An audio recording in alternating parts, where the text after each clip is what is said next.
Potato ట్రీస్‌ని ఇంత ఈజీగా అయితే పెంచొచ్చని నేనైతే ఎక్స్‌పెక్ట్ చేయలేదండి. మనకి స్ప్రౌట్ అయిన పొటాటోస్ ఉంటాయి గదా! వాటిని తెచ్చి అలా సాయిల్‌లో పెట్టాను. బట్ 2, 3 వీక్స్ కల్లా ఇవి ఇలా ఈ విధంగా గ్రో అయిపోయినాయండి. చాలా గ్రీనిష్‌గా చాలా బాగా పెరిగినియి.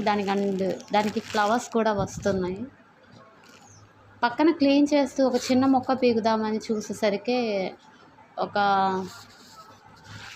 చిన్న బేబీ పొటాటో అయితే నాకు బయటకొచ్చిందండి. నాకేమనిపించిందంటే ఇవి ఇంకా రెడీ అవ్వలేదు. ఇంకా కొంచెం కొన్ని రోజులైతే పెద్దవిగా వస్తాయని చెప్పి నేను అలానే ఉంచాను. చూద్దాం, కొన్ని డేస్ వెయిట్ చేసి తీసి చూద్దామండి అవి ఎలా వచ్చినాయో.